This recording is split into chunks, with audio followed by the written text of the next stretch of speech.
What's up, guys? Sergeant Blake is here, and this Tuesday I'm going to introduce a new segment that I'm going to do every other Tuesday from now on, at least until I run out of games to talk about. So the way it's going to work is that I'm going to talk about games that are older, something from 2008, maybe even 2007, and early 2009. Things that no longer have a lot of hype attached to them, that we've all forgotten about or let go, and that are good to go over again and talk about and really kind of clear up the misconceptions or just talk about them just for the sake of talking about them. And today we're going to start out with one of my absolute favorite games, Grand Theft Auto 4. Now, it's no surprise that it's one of my favorite games. A lot of people like Grand Theft Auto 4, but I think I like it for most of the good reasons. You know, anybody can go around shooting people, driving over people in cars, and I'm not saying that that's not awesome, but I think that Grand Theft Auto 4 really shines in its character development. The way you feel like the people are real people is something that is amazing, and even more so when you go out and you take them out for drinks or you just talk to them while you're in the car driving, because that's where it really shows you that that these guys really put effort into developing backstories or just talking, you know, in depth about who these characters will come out to be when you're looking at them on the screen.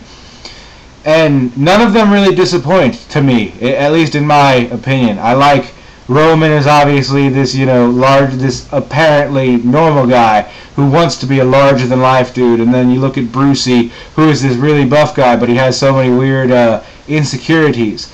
And I think that that is wonderful. It's something that it shines true because you know people like these people, and you instantly feel connected. And then there are things about this game that talk about more serious issues, like war and poverty in places that we don't know.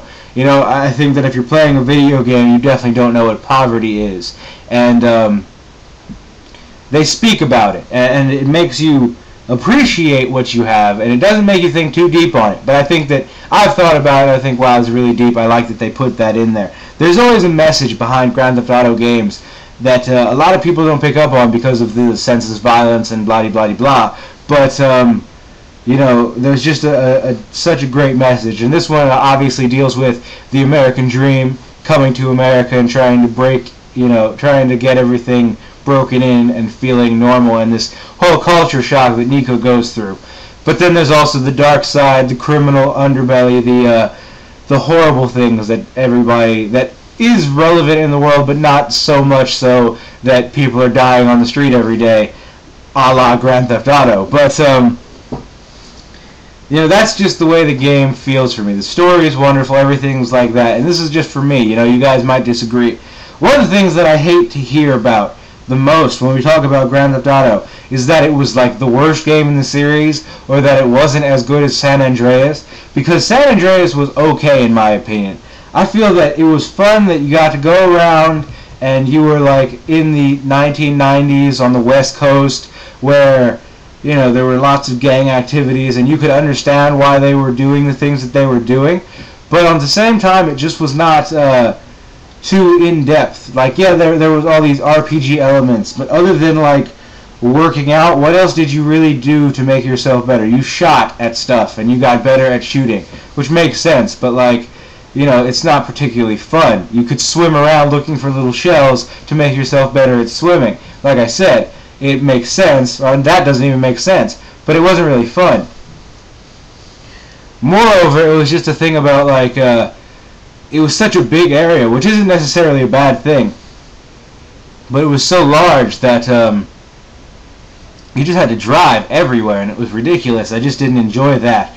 Other than that, I had no problem with the characters, I had no problem with the story. It was just, it was very whimsical, it was unbelievable a lot of the times. Like, you know, of course the helicopter, not the helicopter, the jetpack is a perfect example of this. Like, you know, I like crazy shit, but that just goes way too far. You know, and I have no problem with the game, don't get me wrong. It's just, I don't believe that anybody would look at the two products and say that San Andreas is the better of the two. Grand Theft Auto, I guess 4 was supposed to appeal to people who have grown up a bit more.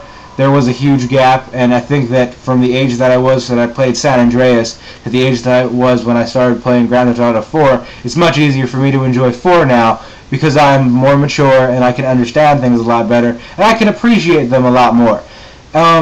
So maybe this game appeals to adults more, and that's good because Grand Theft Auto San Andreas got in a lot of trouble for trying to appeal to children or appealing to children whether or not they tried to.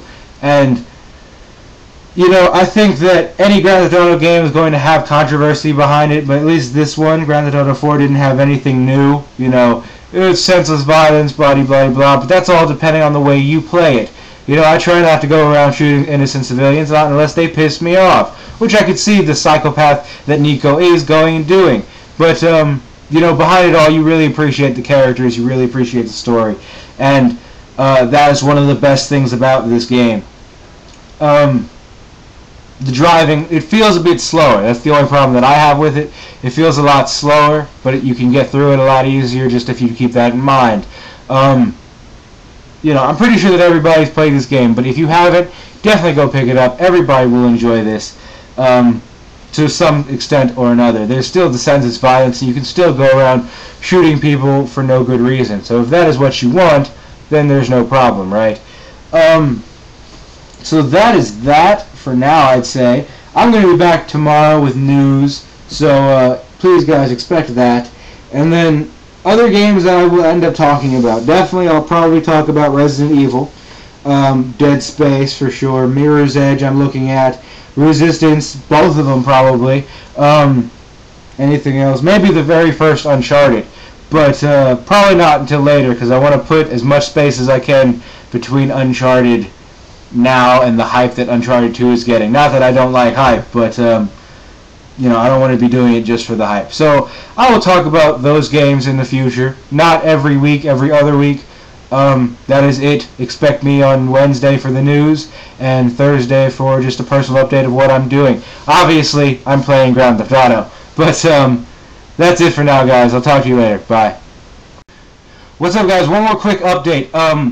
I'm pretty sure you've noticed the distortion coming through my microphone, and it was pointed out to me by AKA Trent. I already knew about it. It's been driving me crazy for a while, but after a while I just kind of got used to it. But going over and editing my last video, I can tell that it's kind of getting worse. So if it persists, I'll actually have to shut down for a little bit until I get either a new webcam or a camera, which is something that I'm working on right now. So it shouldn't be too long, but if I notice that by the end of the week that this has not gone away, which I don't think it is, or that it's getting worse, which it actually might, I'll actually just have to turn off the channel for a little bit, not for too long, until I get a camera and some equipment together so I can actually record the way I want to, because this distortion coming through is driving me fucking nuts. And with the help of AKA